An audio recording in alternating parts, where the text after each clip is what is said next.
no capítulo 58, a gente pega 58, 5 mais 8, 13, sobre essas questões, né? Do jejum, ele fala para a gente lembrar das viúvas, a gente lembrar dos órfãos e dos estrangeiros. Dentro de uma linguagem a nível peixe, é lógico que isso é real. Se você pode não deixar uma pessoa com fome, é excelente. Mas a Torá só fala de coisas internas. Ela não fala de nada fora da alma. E por isso é que nós devemos compreender quais são esses níveis dentro da Torá. O que a Torá está falando realmente para que nós possamos compreender o trabalho que nós devemos fazer. Se a Torá é interna, a gente não pode fazer um trabalho externo. A gente começa a pegar a Torá e tirar ela do seu contexto espiritual e, por exemplo, colocar ela em atos, não que não se deva ser caridoso, mas somente em atos de caridade, a gente nunca sabe a intenção que a pessoa está fazendo a caridade. Então, a pessoa pode se enganar achando que ela vai fazer algum tipo de caridade e ela vai conseguir a salvação por causa disso, quando a Torá não está falando nada disso. Também a Torá não está preocupada em quem é bom ou é ruim. A Torá, você pode ser uma pessoa boa ou uma pessoa ruim, e isso não vai influenciar em nada na sua espiritualidade. Você pode se tornar, na frente, uma pessoa ruim pode se tornar boa, e uma pessoa boa pode se tornar ruim. Isso acontece em todo momento. Por exemplo, uma pessoa que só faz um bem, uma vez, aí ela chega ao ápice de entender que agora o bem não foi satisfatório para ela. Quer dizer, ela não estava fazendo bem simplesmente por amar Shem.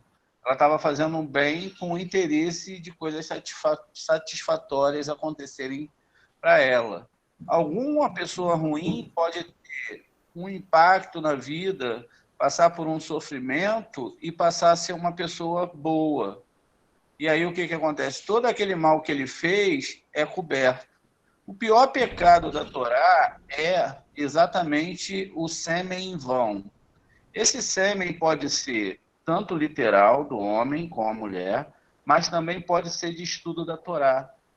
Por exemplo, o Moré está tentando te explicar uma coisa de Torá que ele sabe e você está insistindo na sua sabedoria fora da Torá, criando argumentações contrárias à Torá dentro de você e dentro de outras pessoas. Por isso é preciso que se entenda a Torá profundamente para que a gente não chegue ao nível de discutir Torá e querer entender aquilo que nós não entendemos ainda.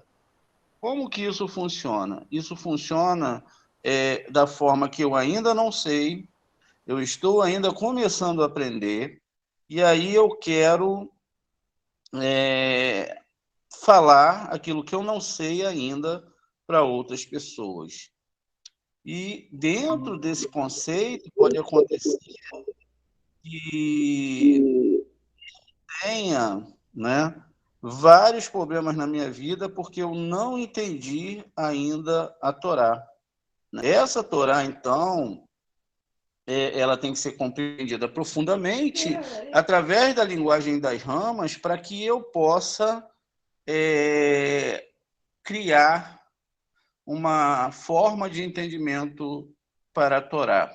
O Eterno vai falar, e o Senhor Deus disse, não é bom que o homem esteja só, e eu farei para ele uma ajuda contra ele. Não é como está traduzido na literalidade, até mesmo da Torá. Ele fará uma ajuda contra ele. O homem precisa de uma mulher para se tornar uma criatura independente.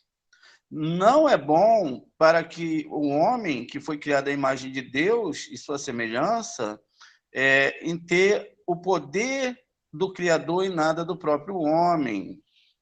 Ou seja, não era bom que nós não tivéssemos uma natureza egoísta. Ou seja, não era bom que só a divindade que está dentro de nós, nos ajudando, e o eterno que está acima de nós, só eles existissem, porque nós não teríamos desejos.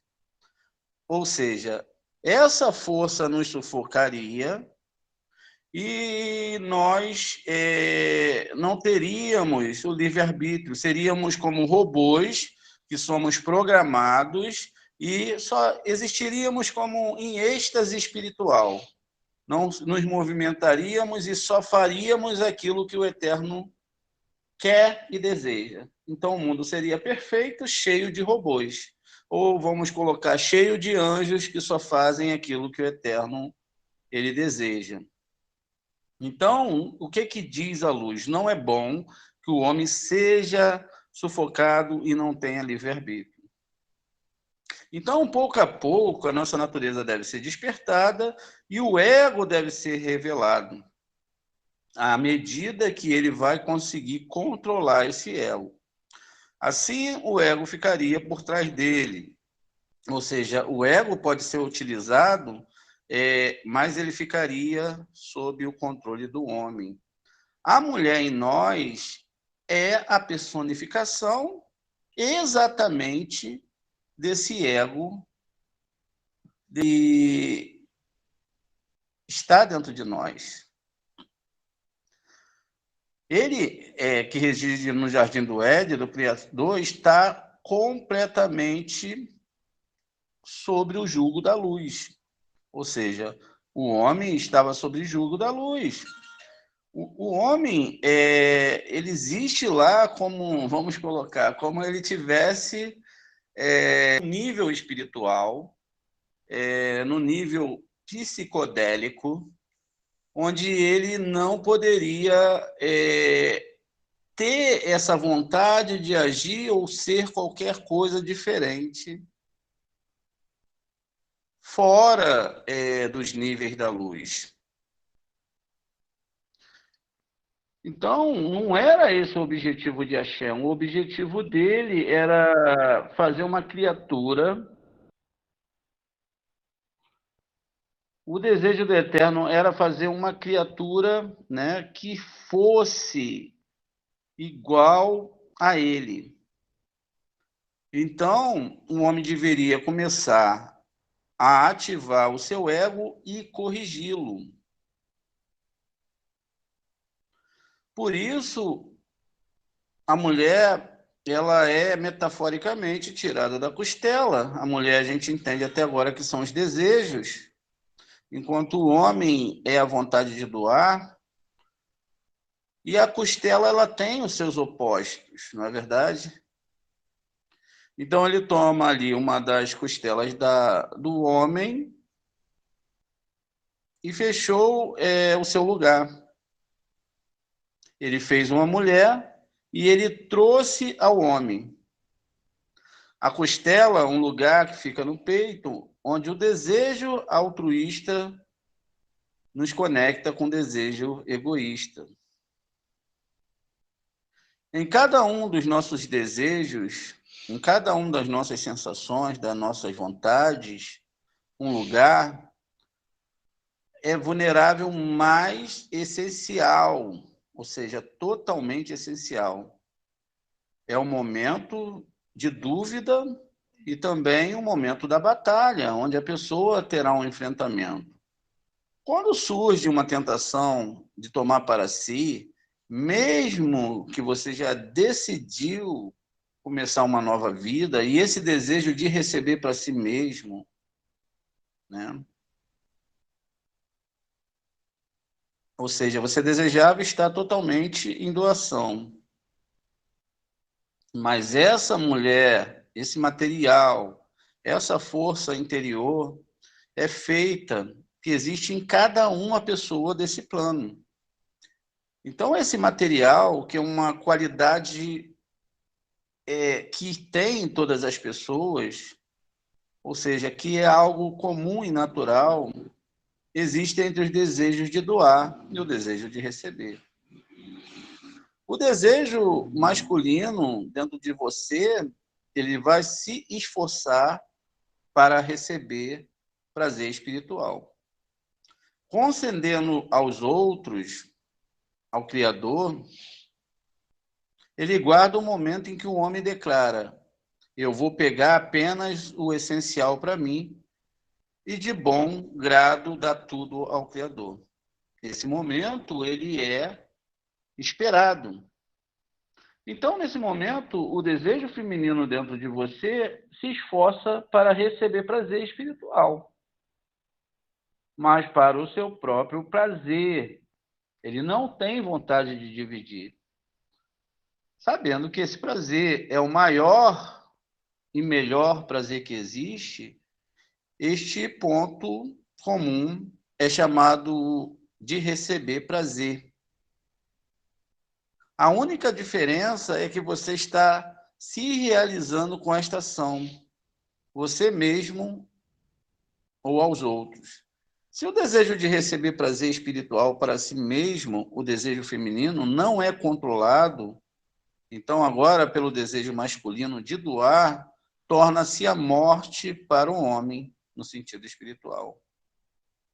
Toda vez que você recebe algumas coisas dos céus, o prazer espiritual, a vida e tudo, e você recebe para você mesmo, é esse lado feminino que está entrando sobre o lado masculino e trazendo sobre você um desejo de receber para si mesmo.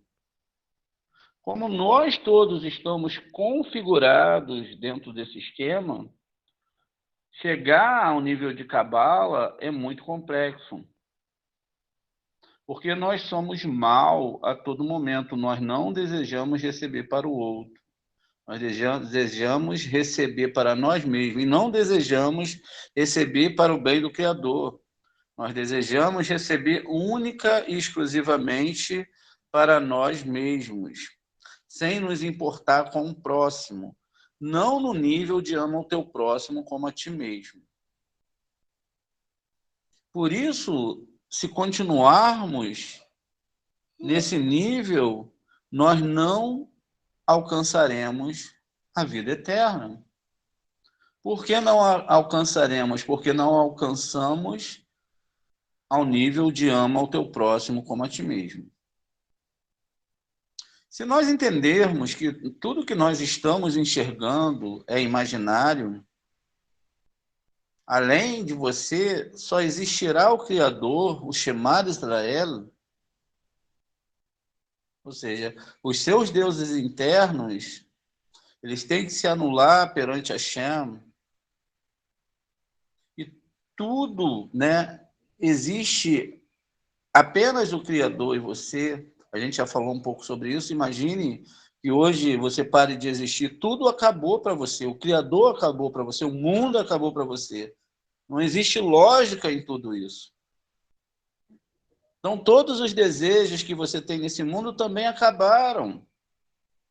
Você não sabe o tempo que você vai ficar aqui. Por isso é que nessa questão agora, que se falou de Rosh Hashanah, e se fala muito sobre o sacrifício de Itzhak, na verdade, Itzhak ele tinha 37 anos na época. E o Abraham jamais poderia amarrá-lo, porque ele já era bem idoso, era um senhor, como isso podia acontecer? Então, Itzhak ele é amarrado porque ele deixa se amarrar. E ele queria se oferecer ao Eterno. Na verdade, é uma vontade de rigor que existe dentro de nós, chamado Gevurah, e que deseja receber para si mesmo, não deseja dividir.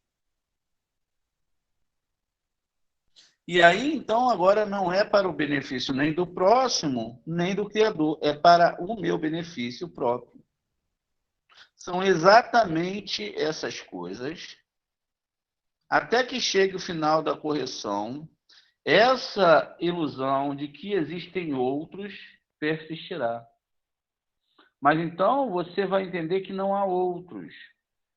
Há apenas eu e o Criador. Ou seja, vamos parar aqui. Espera aí, Moré, não existem outras pessoas? Existem.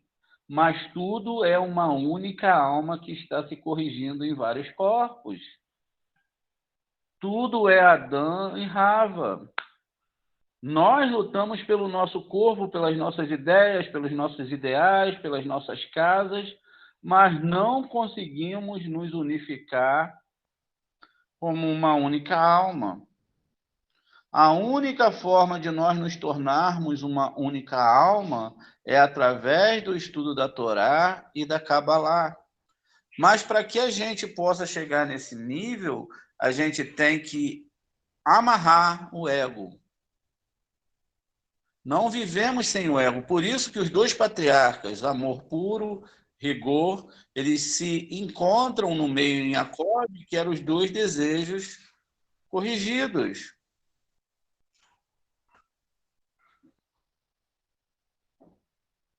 Se há apenas eu e o Criador, porque o que cabe você consertar é a sua alma que está dentro de você. O desejo egoísta de receber para si mesmo. O avanço dentro disso pode ser infinito. Como uma alma não tem nenhuma limitação, essa alma não tem limitação, então essa alma ela pode ser infinita nas suas buscas pelo eterno. Ela pode se juntar com outras almas e se tornar uma única alma com aquela alma. Então a capacidade de se conseguir isso é muito grande.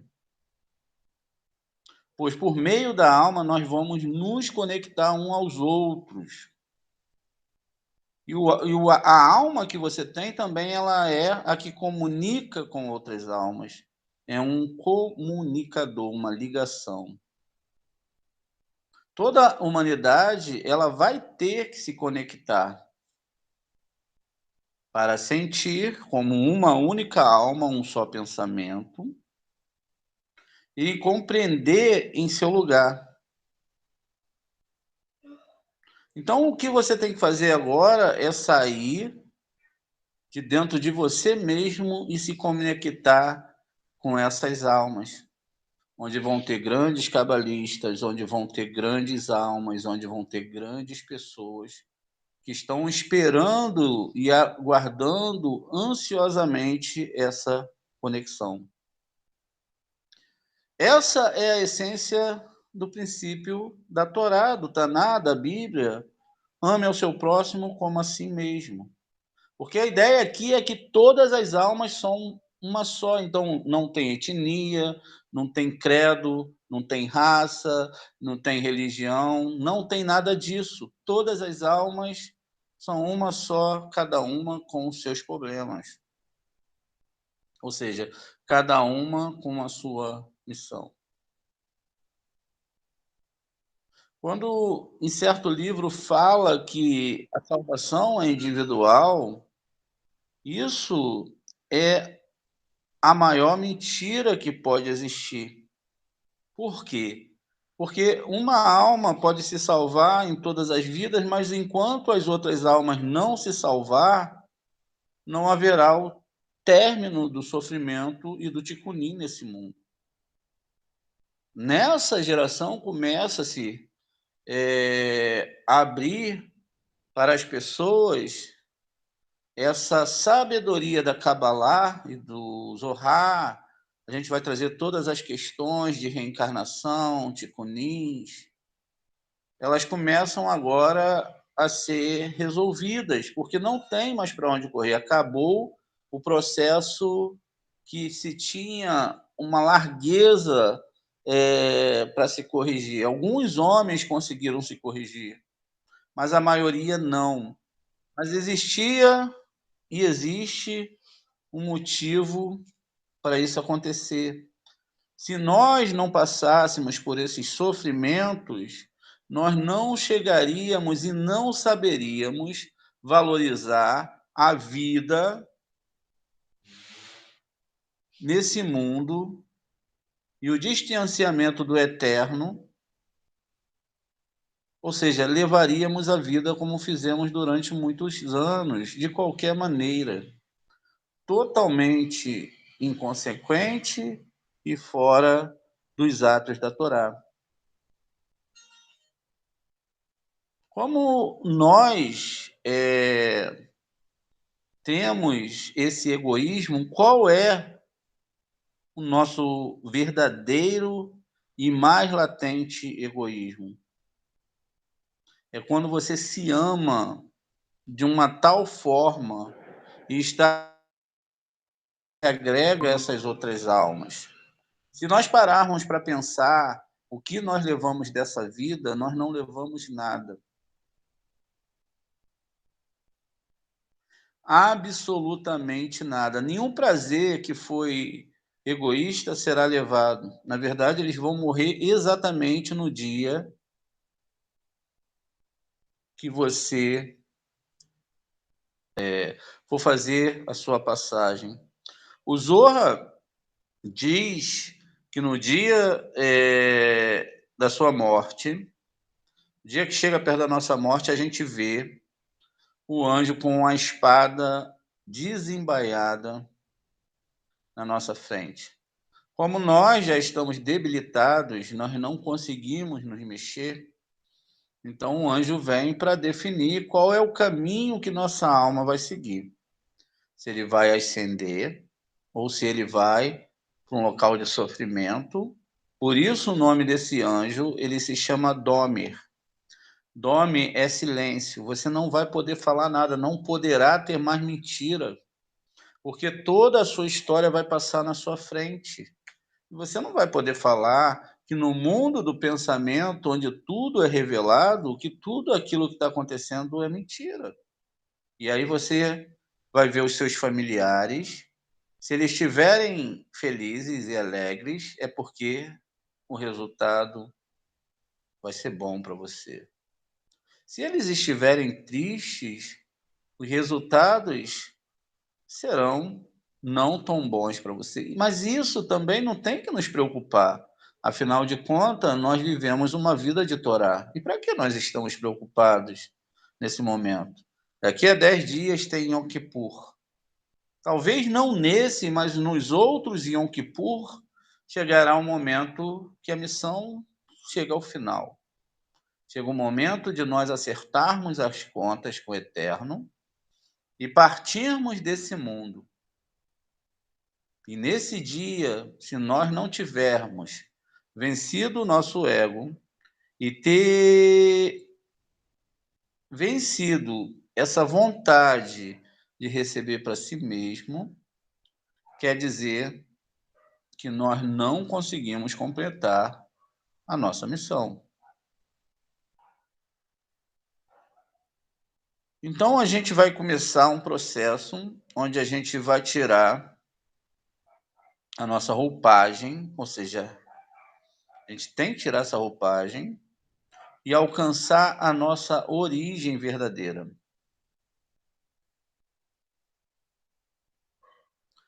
Essa manifestação de uma qualidade egoísta em Adão, ele nunca tinha sentido antes a vontade de receber para si mesmo, é o nascimento de uma mulher, um desejo egoísta.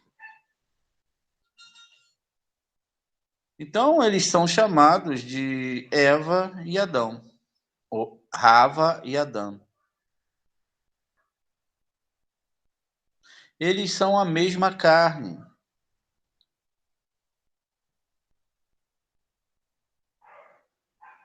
Por isso, eles criam entre si uma combinação e eles recebem o direito de existir de forma independente. Se a nossa natureza é totalmente egoísta e deve ser totalmente corrigida, a conexão à terra, quando você fala terra, eretz, dentro da Torá, quer dizer o desejo de receber. É a mulher a qual o homem se anexa. tornando-se uma só carne com ela. Ou seja, atraindo para si os desejos egoístas, mas ainda não os expõe. Nem o homem, nem a mulher ainda se descobriram, e ambos estavam nus e não se envergonhavam.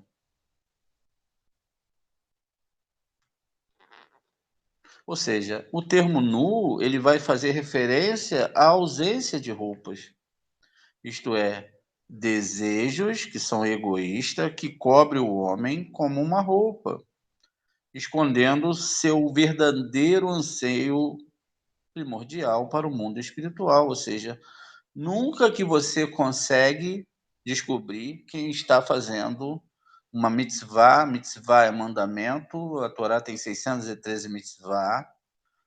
Então, nunca se sabe quando a pessoa está fazendo uma mitzvah por um desejo egoísta de receber para si mesmo, seja emprego, seja o que for, ou ela está fazendo uma mitzvah para receber para o seu próximo.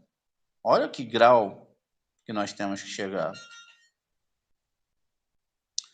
Então, quando nós colocamos essas roupas, chegam até nós desejos egoístas e faz com que você se distancie do Criador. Embora a brasa espiritual permaneça em você, ele precisa começar a remover, você precisa começar a remover essas camadas e arduamente, né, procurar a raiz dessas camadas. O Criador, que criou todos nós. Então, durante esse estudo, tudo que nós desejamos é exatamente chegar a esse nível de doação plena. Quando você chega nesse nível de doação plena, isso quer dizer que você chegou na equivalência com o Criador, que só deseja doar. Nada pode ser doado para o Eterno. Somente a doação que ele faz para a gente é o que nós podemos copiar dele.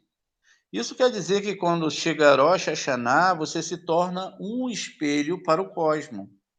Se você reflete para o cosmos, ou seja, para esses planetas, para todos os céus, o desejo de receber e a preocupação com as coisas nesse mundo, e não se torna plenamente doação, quer dizer, então, que você ainda não conseguiu chegar àquilo que é definido como chamar Israel.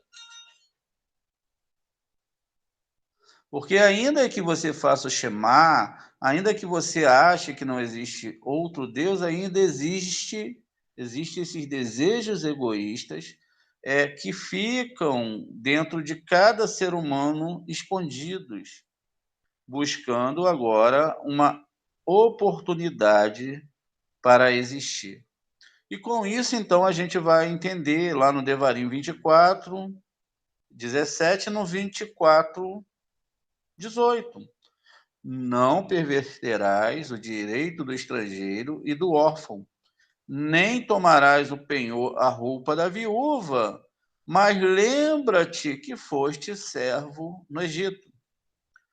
Quando a Torá faz referência a isso, Ishayahu, quando está falando do órfão e da viúva e do estrangeiro, ele está fazendo referência a níveis internos de cada ser humano.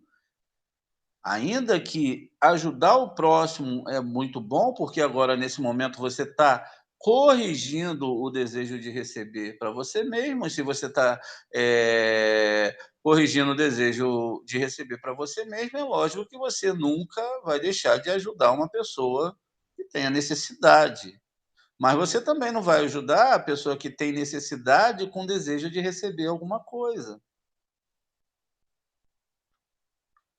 Por isso é que as pessoas têm que compreender a profundidade da linguagem das ramas e aprender o que a Torá está fazendo e falando, porque muitas pessoas vão adentrar somente pelo caminho da doação e vão achar que esses níveis de doação, ainda que elas sintam uma emoção no primeiro momento, depois aquilo se torna um cotidiano, ela não sente mais, então aquilo não vai estar mudando ela por dentro.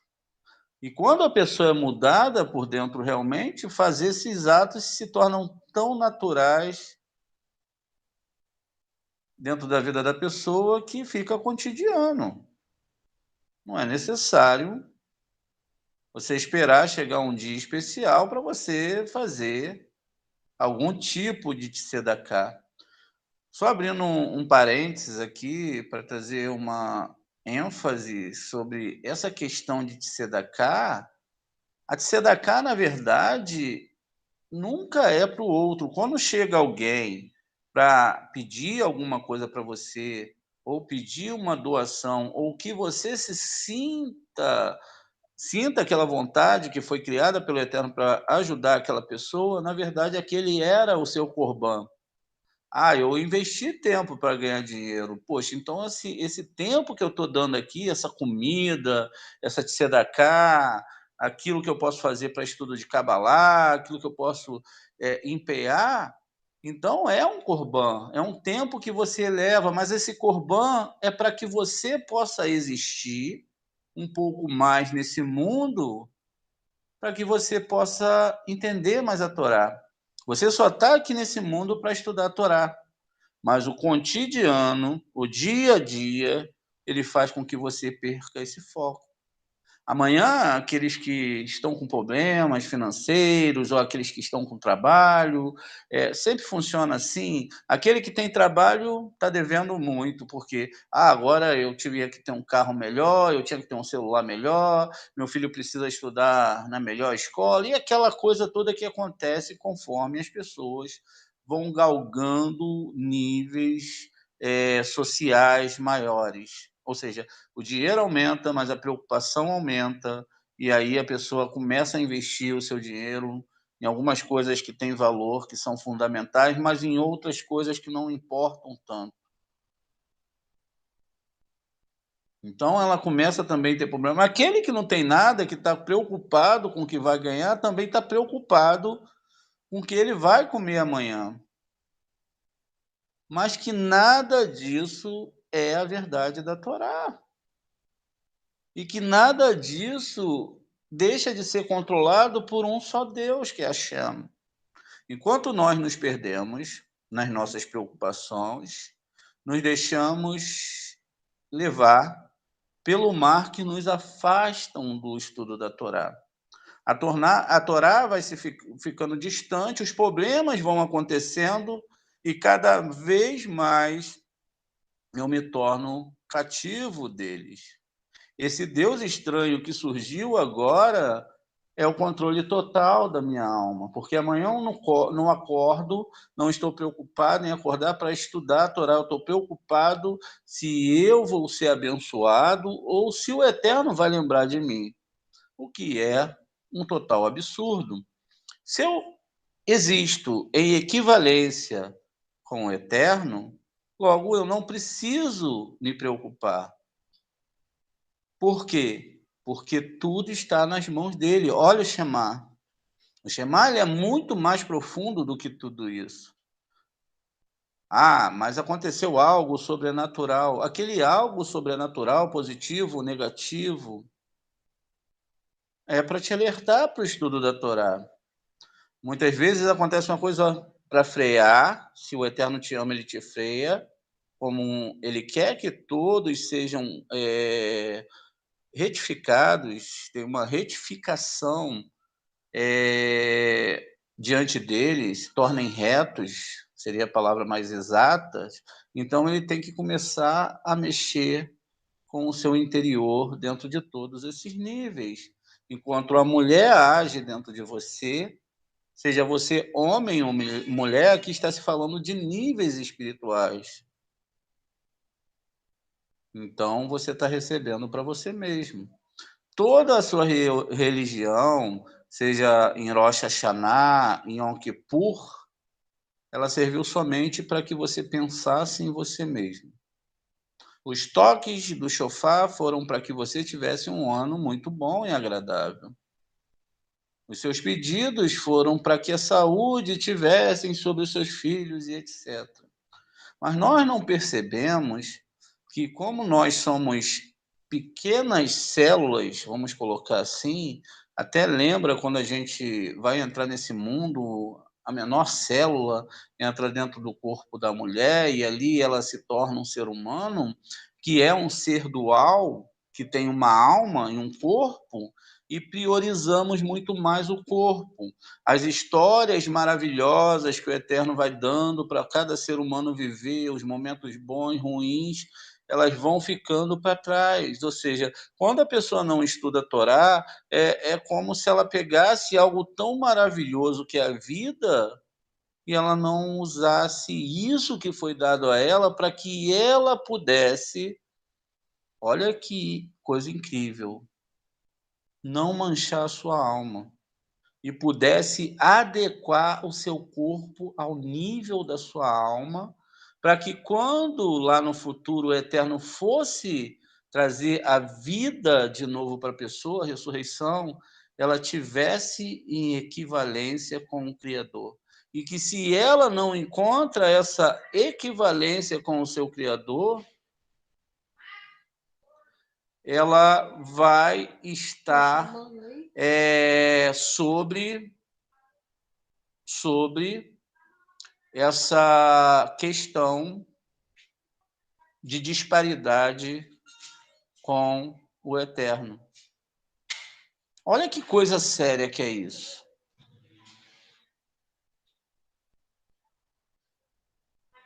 Então, isso mostra que nós não devemos estar atrás de rezas para nós mesmos, nós não temos que estar, sabe, atrás daquela questão de estar só protegendo o nosso terreno, mas que nós devemos ansiar e ensinar a Cabalá verdadeira para todas as pessoas. Se isso não acontecer, o que vai existir? Um distanciamento cada vez maior do Eterno. O templo se torna impuro, o corpo se torna impuro, e aí a gente só deseja receber para nós mesmos. Essa espiritualidade chamada a mulher dentro de nós,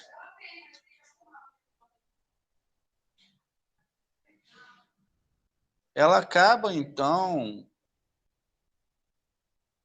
fazendo com que a gente se afaste do Eterno.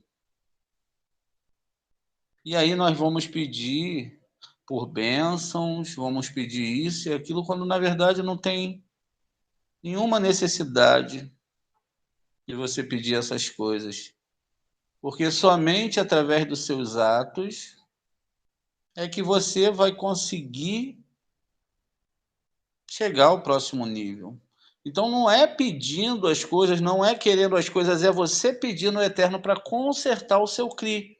Porque tudo que está acontecendo com você hoje é exatamente a somatória de todos os erros do seu CRI. O seu CRI é o seu corpo. Ainda que nós, muitas vezes, a gente não admita, ou que tenha sido preciso uma pancada enorme, tudo que nós estamos vivendo está sobre o esquadro e sobre o compasso divino. Ou seja, o esquadro, ele mede o ângulo correto para que não haja erro, e o compasso, ele faz a circunferência exata daquilo que você tem que viver para consertar esse desejo de receber para si mesmo. A equivalência que existe aqui, seja no nível que você estiver, vai ser a equivalência do que vai acontecer na sua vida. Então, quer dizer que estudar a Torá não tem nada a ver com que eu vou ficar rico, eu vou ser abençoado, eu vou ser isso ou aquilo, não é nada disso.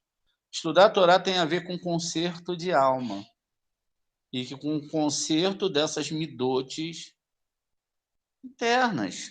Essas midotes internas, elas têm que ser consertadas.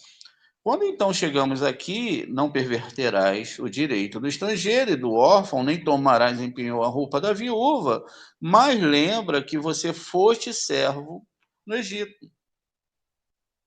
A roupa da viúva, ela vai permanecer com ela. Ela é do seu marido anterior. E ela está pegada a isso.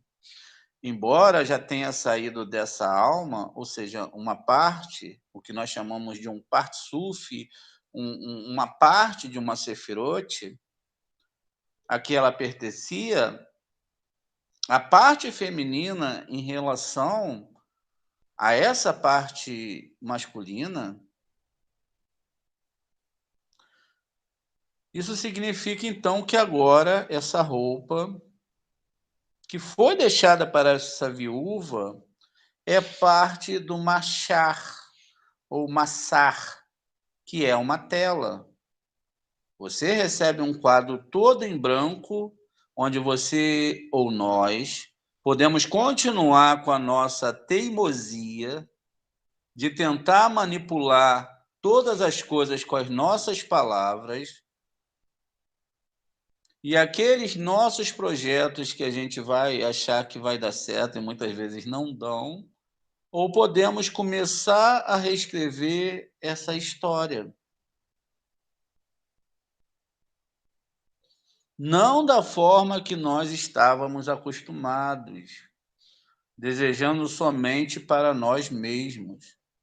Enquanto nós lutamos nessa teimosia de buscar tudo para nós mesmos, desejo egoísta, todas as piores situações vão acontecer para que você possa finalmente entender que nenhum dos seus projetos deram certo, exatamente para que você chegasse nesse nível agora e eles começassem a dar certo.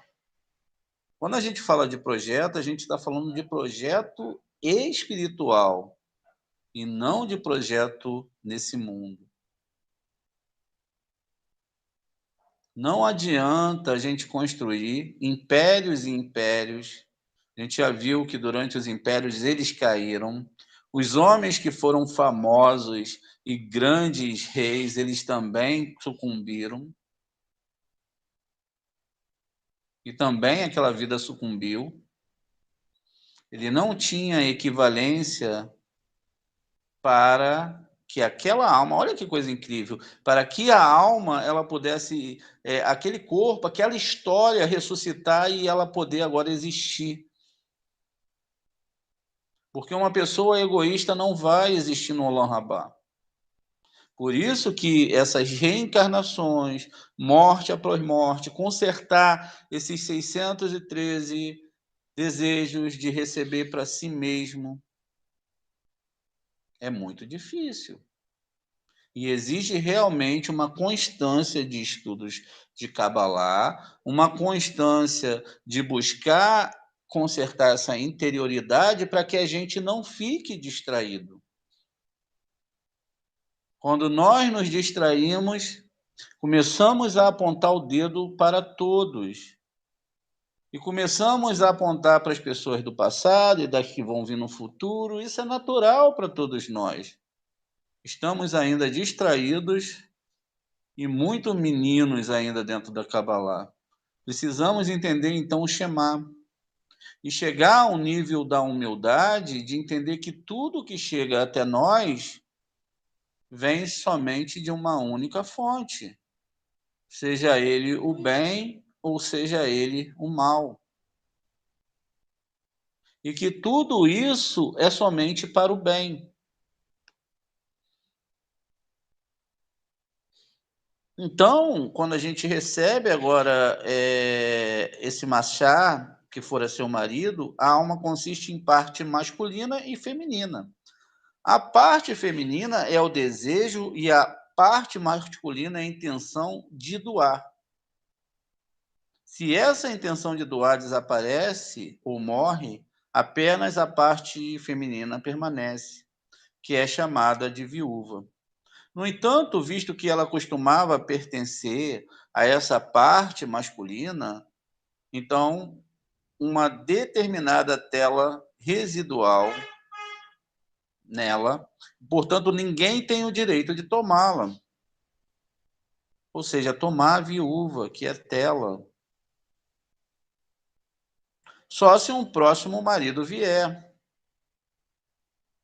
Ele vai mudar a roupa dessa viúva e todo o sistema de interação entre a velha e a nova intenção, sobre o velho e o novo desejo.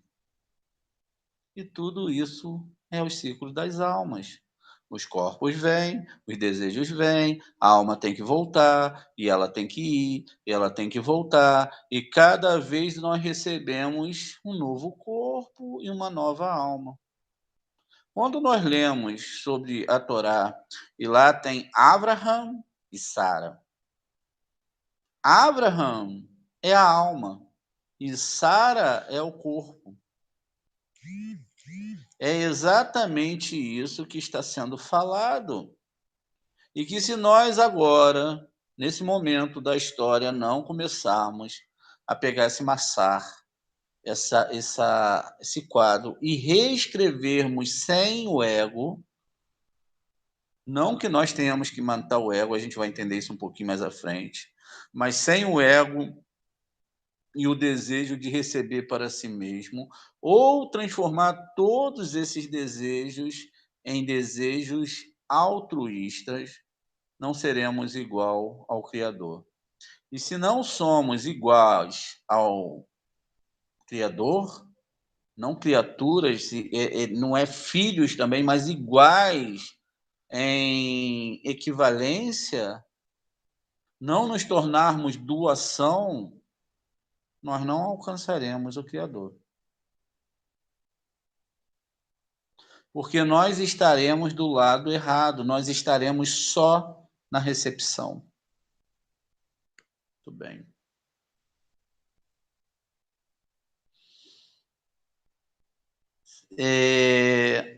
Então, dentro disso, a gente está entendendo, né, como tudo funciona, todos esses desejos. Continua. Quando sacudires a tua oliveira, isso está Devarim 24:20, não voltarás para colher o fruto dos ramos para o estrangeiro e para o órfão, e para a viúva será.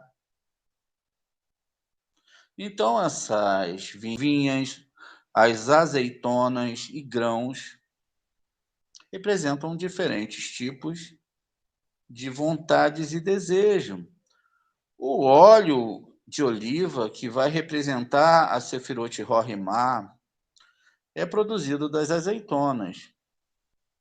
Ou seja, é um óleo que só pode ser extraído pela pressão, isso por meio dos esforços de uma pessoa, quando ele recebe algo não de forma direta da natureza, mas por meio do seu próprio esforço. Tudo que ele recebe naturalmente ou da natureza, ele usa para subir a um nível de um homem. E isso também é verdade em relação ao pão. O pão, dentro da Kabbalah, simboliza a luz de Hassadim. Se você não processar o grão, ele é o alimento para os animais. Se você o processa, faz farinha e assa um pão. Já é um alimento para o homem. Esses desejos internos, o órfão, a viúva, o estrangeiro, não tem nada que ver com coisas literais, mas tem a ver com tudo aquilo que vai estar dentro da sua alma. Por isso, para você entender a Torá, vai para dentro de você mesmo, começa a reorganizar os seus pensamentos e os seus desejos para que você possa conhecer o Criador face a face. Se alguém tiver alguma pergunta, é o momento de fazer, ou alguma dúvida? Sobre o óleo, Rorimar, azeitona, não, eu só fiz copiar, mas pode falar um pouco mais a respeito? É, o óleo, os grãos, né, eles são os níveis ali do que você tem que trabalhar. Cada um desses assuntos, esses desejos, essa vontade. Então, o azeite, ele vem de Rorimá, por quê? O azeite vem da sabedoria, ou seja, ele desce como uma presença divina dentro de você. Então, por quê? Você já trabalhou todos esses desejos. Só que para trabalhar esses desejos não é de um dia para o outro, são coisas complicadas. Algumas coisas nós percebemos agora e outras coisas nós ainda não percebemos. Algumas pessoas podem chegar para mim, Moré, como eu faço? Eu não sei. Não sei, eu não sei quem é você. Você sabe quem é você, ou está descobrindo quem é você.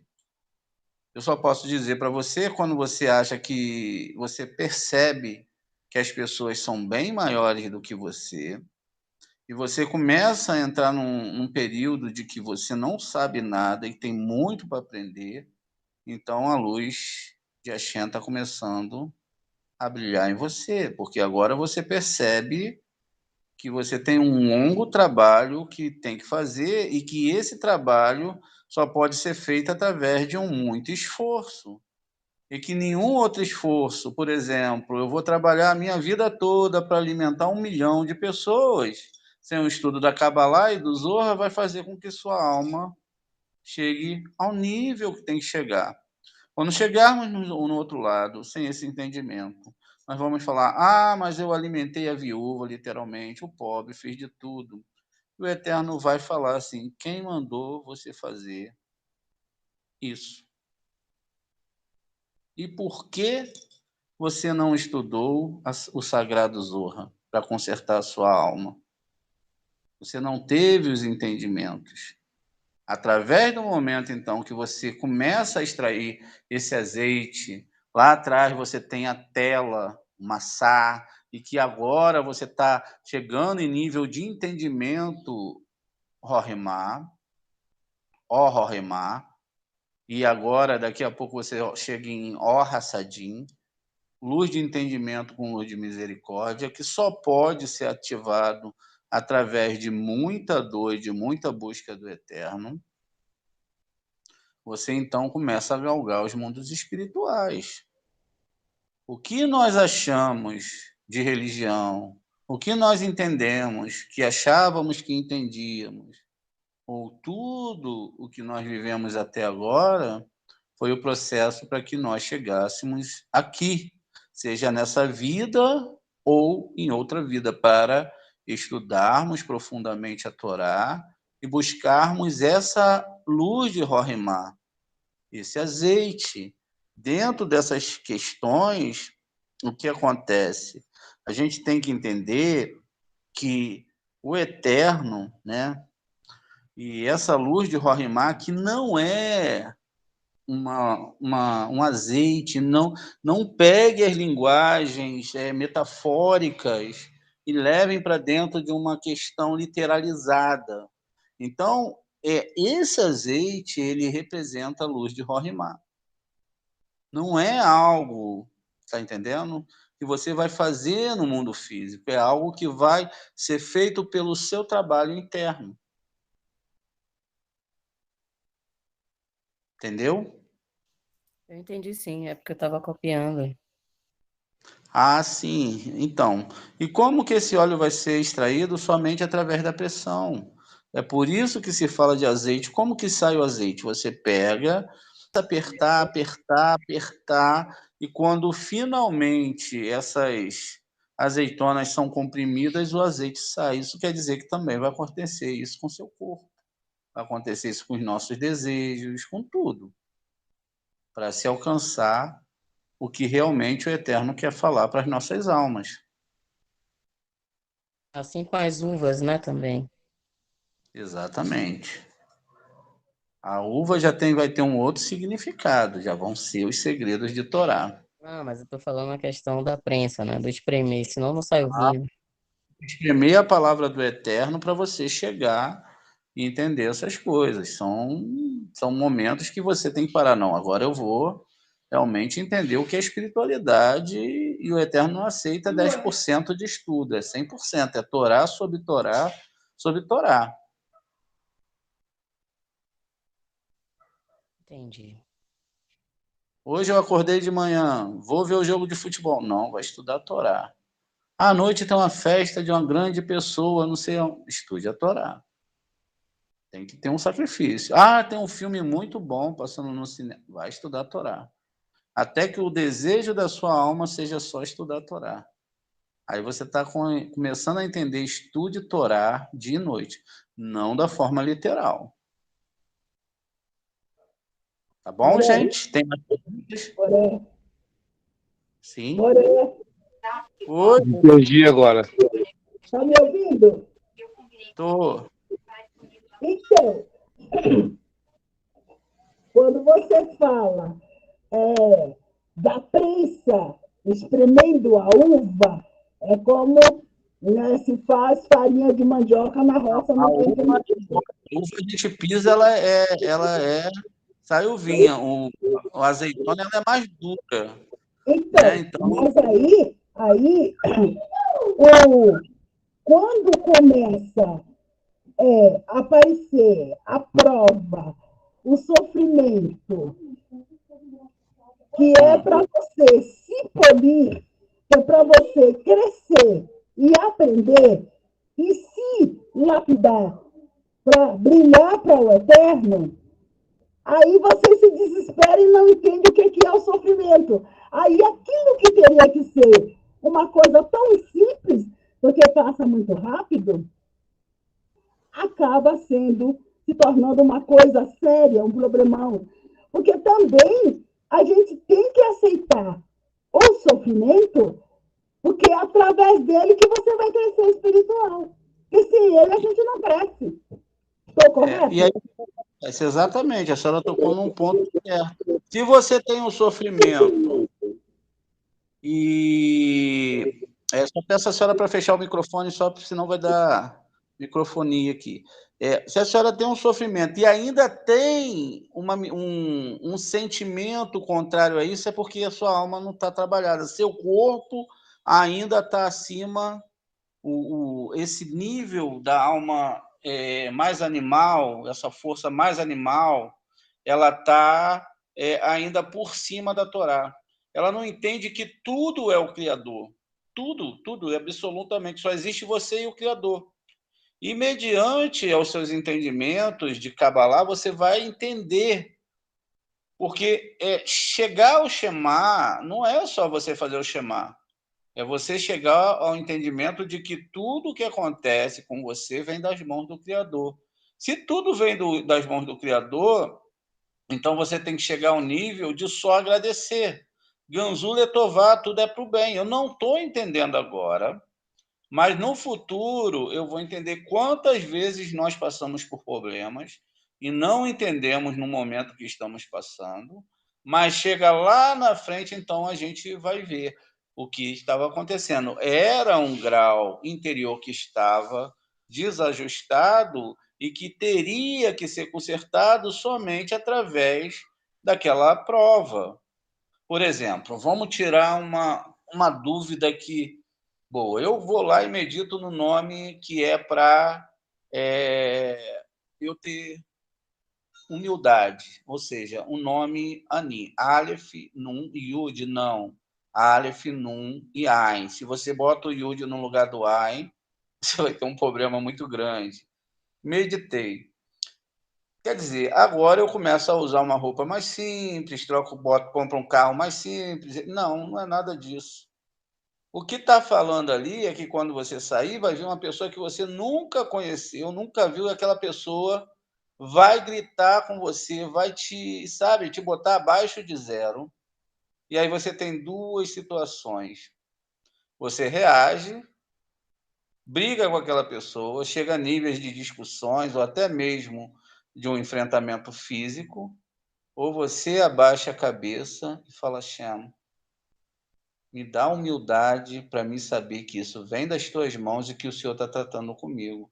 Se você passou a prova, então você é uma pessoa humilde, você não fala nada, você simplesmente fica quieto. Mas a maioria das vezes nós não temos humildade para isso. Essa reação que nós fazemos, nós então falamos para o universo que não acreditamos que tudo está na mão do Eterno.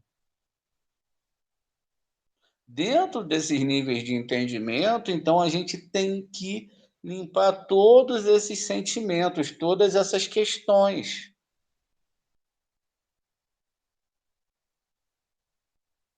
Quando um dos sábios está no Pirkei Avot, ele fala que viu um crânio boiando, e aí seus alunos perguntaram para ele, o que é aquilo ali, mestre? Por que aconteceu isso? Ele foi afogado porque ele afogou alguém em outra vida. E agora, no futuro, ele será afogado por outra pessoa, né? Só em outra vida, não acontece nada fora do esquadro do Eterno. Existiu uma história interessante sobre os 10 irmãos de Yosef. Eles entregaram ele para o Egito, e aí chegou ali na época de Roma, eu não lembro agora o imperador, mas o imperador leu essa questão do sequestro. E ele falou, mas sequestraram o José e os irmãos não morreram, não foram sentenciados. Está escrito na Torá que quem sequestra outra pessoa é sentenciado à morte. O que ele fez? Ele falou, eu vou matar 10 dos seus maiores sábios. Porque os 10 patriarcas, Yosef tinha que ser vingado. Tamanha maldade. Os sábios foram, teve um sábio que adentrou os mundos espirituais através de meditação, foi nos tribunais celestes, viu que a sentença tinha vindo realmente do tribunal celeste, senão eles se defenderiam através de midrashins, iam para cá, iam para lá, não aconteceria nada, aceitaram a sentença, foram lá e morreram para cobrir aquele buraco que tinha ficado. 10 grandes sábios de Israel.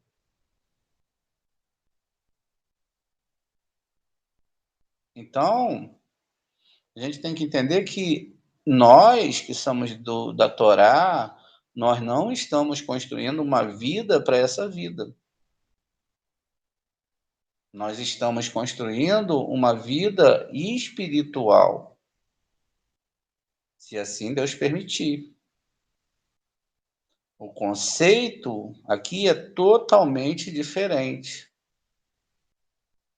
Porque esses 10 sábios, eles poderiam, conhecido como Meraglim, se não me foge a memória, eles morreram porque tinham um buraco aberto.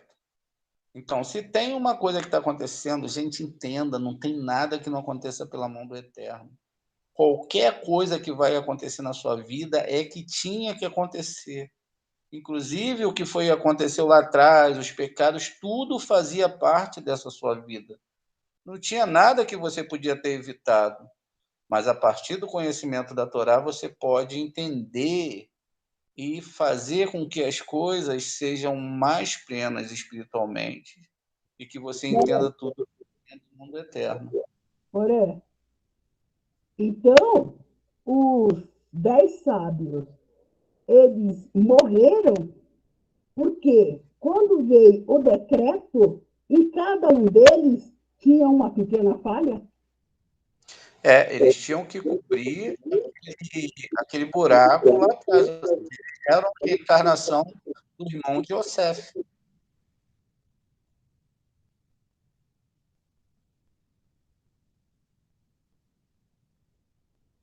Está entendendo? Então, eles eram grandes sábios, certo?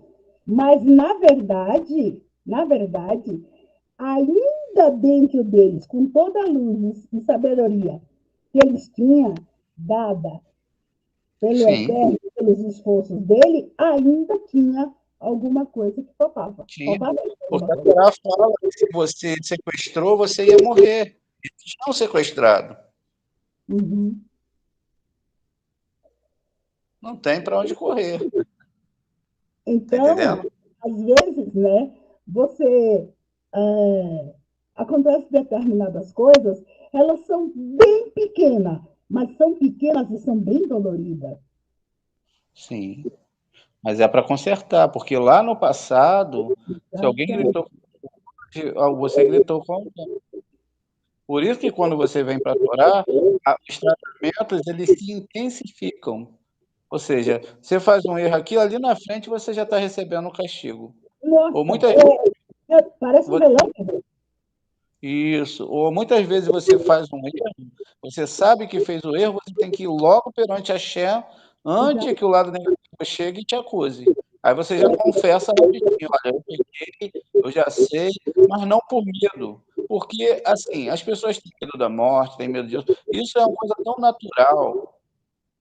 natural, que vai acontecer mesmo. O problema é você não danar a sua alma. Você está entendendo? uhum. Não manchar a sua alma, limpar a sua alma.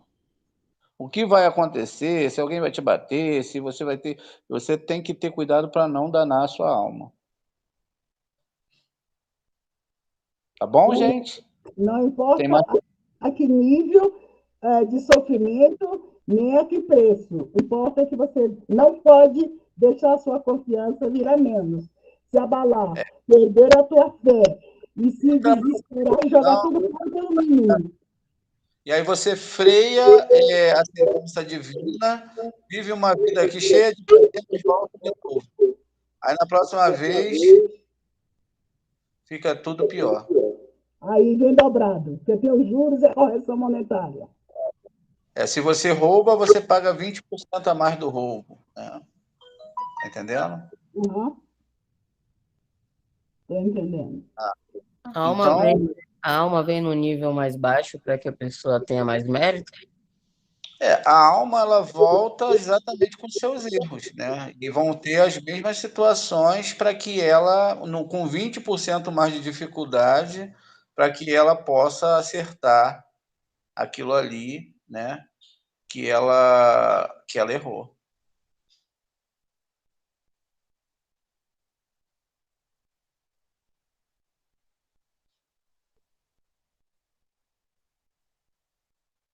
Então, o que a gente fala é que não errem, não é verdade? Não errem, que é para que não tenha nenhum tipo de rigor maior para vocês. Se coloquem, tentam entender, falem Ganzu Letová, tudo é pro bem. Tá certo, gente? Tá certo. Amém. Mudar a alma de todo mundo, a gente não vai conseguir consertar. A salvação ela é coletiva, entendeu?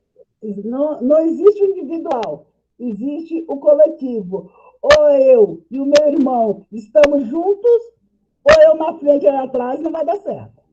Exatamente. Vocês têm que estar exatamente consertando a sua parte da sua alma e ajudando o outro.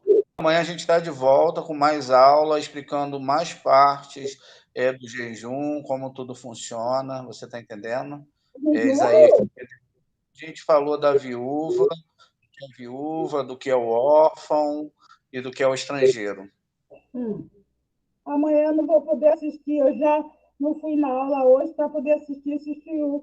Amanhã não dá. A gente, nesses últimos 10 dias, a gente vai começar a estar expondo os shiuts para ver a seriedade da Torá e para que vocês possam ser iluminados, tá bom? Amém, amém, amém. Amém. Mais Então, algum? shalom. Se o Sérgio não gravar, o Valverde grava e a gente tem o material para ouvir, estudar e pôr em prática. Isso aí. Aprendendo. Pouquinho a pouquinho a gente vai aprendendo e Na vai verdade, conseguir. Tá bom? a Kabbalah e a Torá é como um bebê que começa a andar. Cai, levanta, até ficar firme. É verdade, é verdade. A dona Gueda, a gente acabou de acabar a aula, mas foi gravado, eu mando para a senhora depois, tá bom? A senhora está no fuso horário aí, acho que 4, 5 horas da gente. Aí deve ser quase meia-noite, 1 hora da manhã. Mas eu mando para a senhora. Agradeço, Sérgio. Tá bom, gente? Então tá, não tem mais pergunta, então vamos lá para a próxima amanhã, tá bom? Amém. Amém, amém. Mas não fiquem preocupados, com medo, nada disso. Todo mundo está fazendo o seu máximo para seguir a Torá. Tá bom? Tá bom, Maria? Tá bom. Shalom para todos. Não se Shalom. preocupados. Shalom, shalom. Shalom.